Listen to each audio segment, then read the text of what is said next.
is how do you keep the clients? How do you sustain them? How do you keep them coming back? Welcome back. I'm Dom, the BCBA mom, and welcome back to my channel.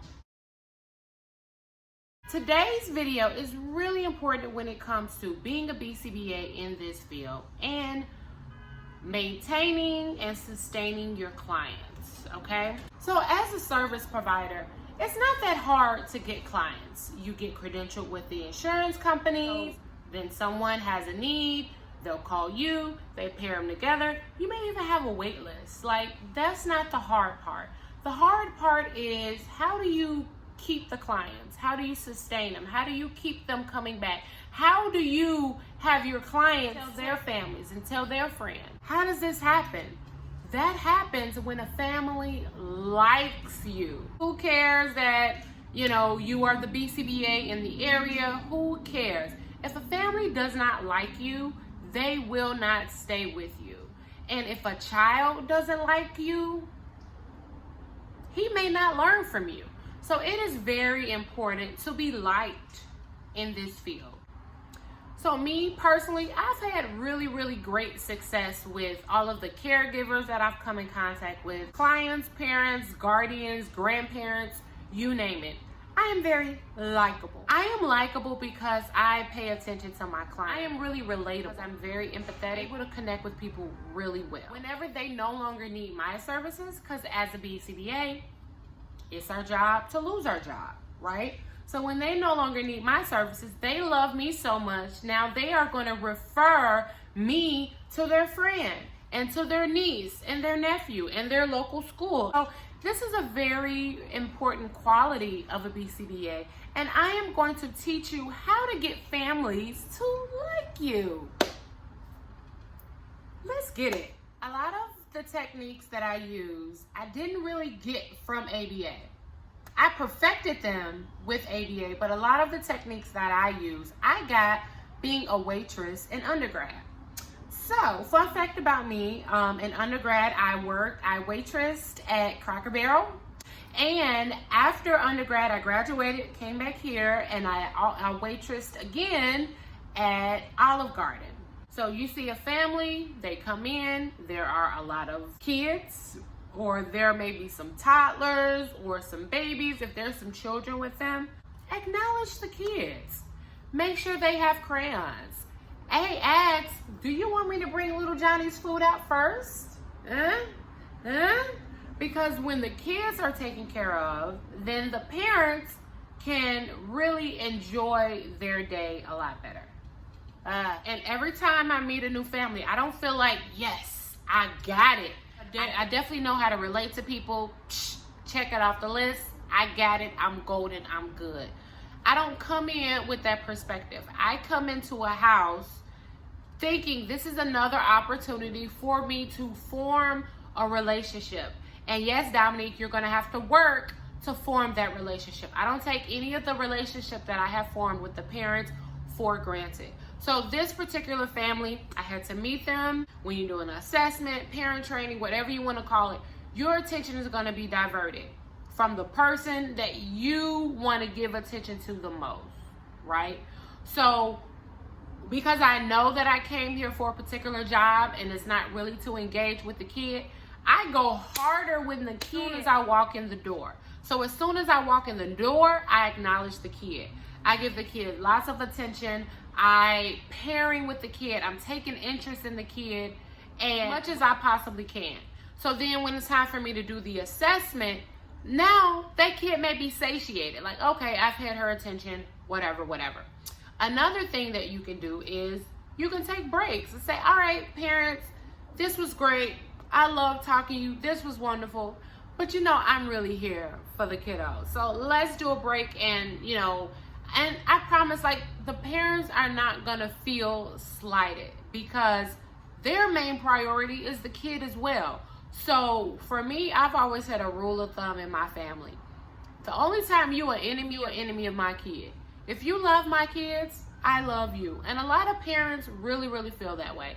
You also want to match the energy of the family. If every time you come over for a session, the family is laughing and joking and playing music and telling stories and asking you questions, and you're like, I just came to work, they're gonna be like, ew, we don't like you. You can get out of here.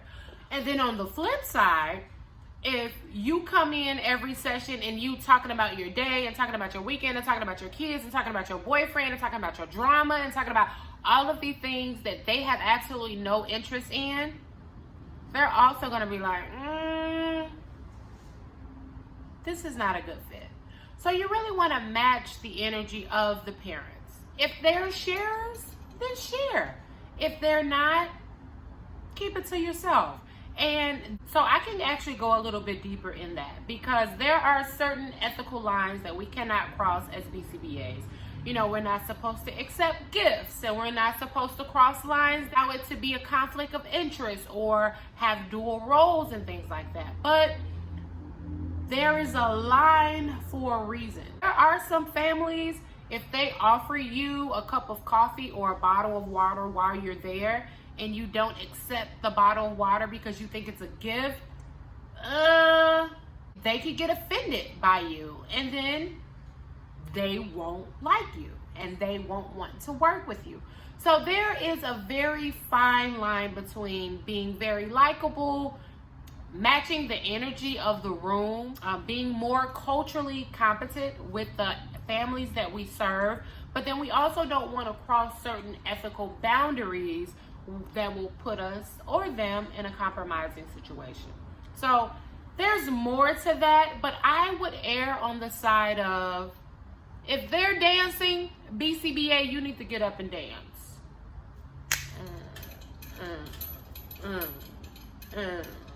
Everybody is not going to be your favorite client.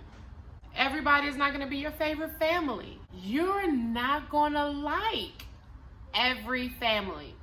But they should never, ever, ever know that.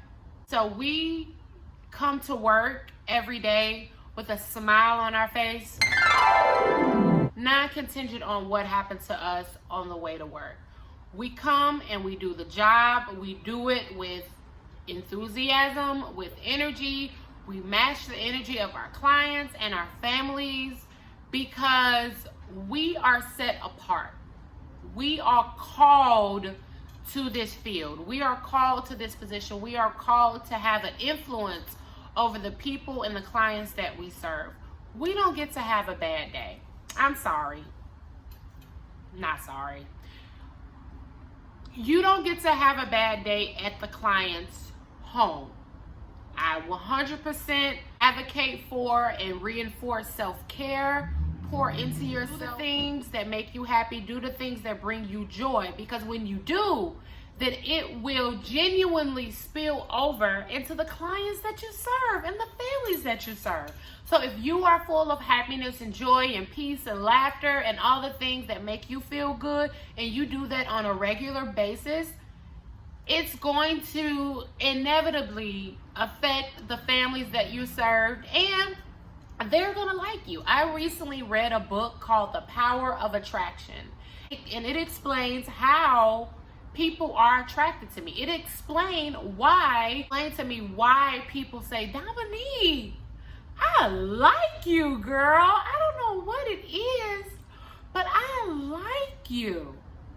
That's because I put out positive energies. I fill myself up on a daily basis with the word, with devotion, with affirmations, with whatever it is that's going to help me feel good about myself. And it just kind of spills over. It just seeps out of my pores with love.